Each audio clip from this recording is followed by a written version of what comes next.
Okay, so now we're going to go through supply. So we completed the section on demand. We're going to do supply now. Let's see what happens. Okay, now it looks like I've got my video working a little better. So supply refers to the various quantities of a good that producers are willing to sell. And the easy way to think about this is if you were selling me a car, right? Would you want to sell it at a higher price or a lower price? I think you probably would want to sell it at a higher price. I am the one demanding the car, so I want it at a lower price, but you want to sell it to me at a higher price, right? So supply is kind of like demand in reverse. It works in reverse. So the law of demand tells us that the more we lower the price, right, the higher the amount that we want, right? What do you think about supply, right? The lower the price, if you're selling the good, the less interested you are in selling. So it works in the opposite of demand. Therefore, the supply curve is kind of opposite to the demand curve. We know a demand curve looks like this, right? It slopes downwards. But if we were to do a supply curve, I asked people in the class to just draw one and show me on the camera. And this is what they showed me.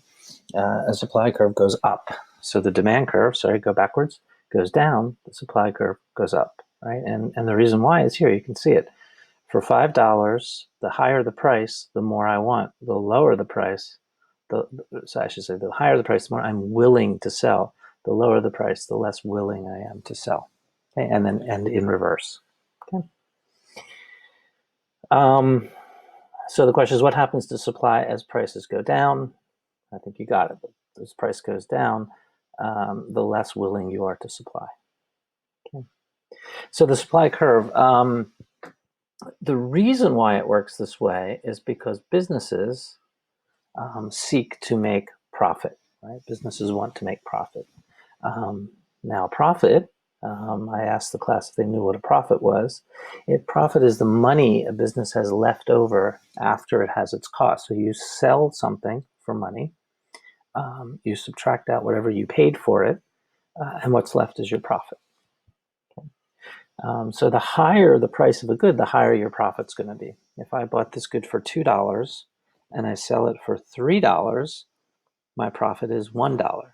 If I bought it for $2 and I sell it for $4, my profit is $2. So the higher the price, the higher the profit.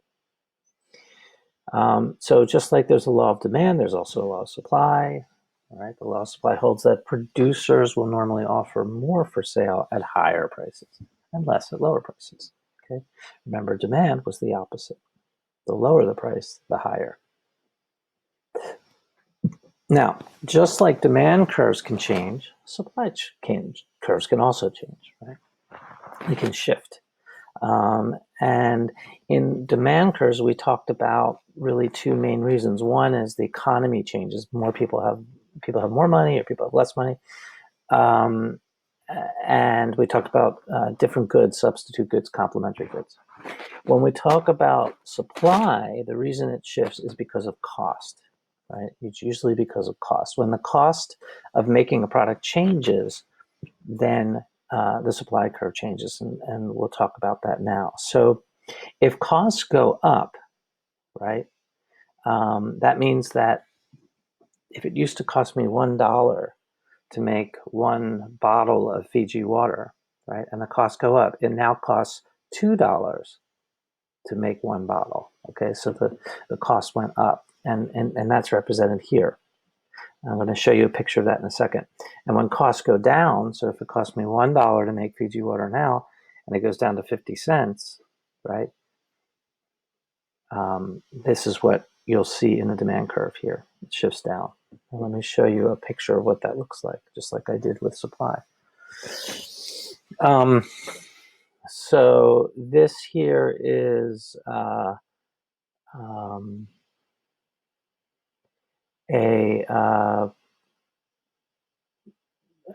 supply curve. So if the cost goes up, the supply curve shifts up here. Okay. If cost goes down, it shifts down here. So let's talk about going up. If my costs go up, I used to be willing to sell it for 120. I used to be willing to sell 300. But now for 120, I'm only willing to sell 120. Okay? I'm less willing to sell. If my costs go down, right? For $1.20, I used to be willing to sell 300. Now I'm willing to sell 500. Now, why is that? Well, basically it has to do with profit, right? The higher my cost is, the less profit I make, the less interested I am in selling, right? As my cost goes up, I'm less interested in selling. Most cases, I'll have to take up the price, right? If my cost goes down, then I'm going to make more profit, and therefore I'm willing to sell more at the same price. All right, so that's the basic idea there. Oops. What happened to my... Oh, there it is. Okay. So that was my changes in supply. So let's keep going here. So costs change for three main reasons, right? It can either be because of the government. It can be because prices of the actual resource that we use to make the item goes down, or it can be because of technology. And I'll show you examples of all of these. Okay, now, government can intervene in one or two ways. Firstly, they can intervene to slow down an industry or regulate an industry. And when they do that, the costs go up. Or government can incentivize industry, right? They try to promote an industry, and the costs go down. Costs can also go down because of technology or changes in the cost, as I mentioned in the last slide. Okay. So let's see what this looks like. So if you think about government intervening, well, the classic example of this is the cigarette industry. So in the 1950s, a pack of cigarette cost 25 cents. People thought smoking was actually healthy. They believed that. And then in 1965, the studies started to come out. And since that time, smoking has declined from 42% of the American population to 15%. Can you imagine half of Americans smoked in the 50s and 60s? So why is that? Well, what's happened is the cost of a pack of cigarettes has gone from $6 as high as $10. It's $6 nationally. It's gone as high as $10 in New York State, right? So from 25 cents all the way to $10. Why? Well, because the government taxed it very heavily. So a quarter of this price is taxes. So the government puts very high taxes on it. That means that the costs of making cigarettes or selling cigarettes goes up way, way, way up. And therefore, the supply curve shifted, okay, and the quantity declined. Okay, governments can also incentivize industry. They can give money to industries so that the costs can go down, and what we call this is a subsidy. A subsidy is when the government gives money to an industry to keep the cost down.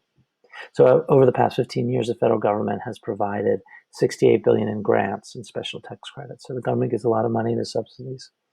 One of the biggest ones is the farming industry. Farming is a very challenging field because you're dealing with environmental conditions. You can have drought, or you can have too much rain, and you can have disease from crop disease, et cetera. Things. And the U.S. wants to make sure we have security for our food supply. So the government gives a lot of money to farmers, and that enables them to keep their prices down so they can compete globally. Another industry, the U.S. wants to make sure that we provide our own fuel, our own gas. So the U.S. government also subsidizes the fossil fuel industry. The U.S. also subsidizes clean energy as well. So the other way that the supply curve changes is if the actual resource that is used to make the item goes down.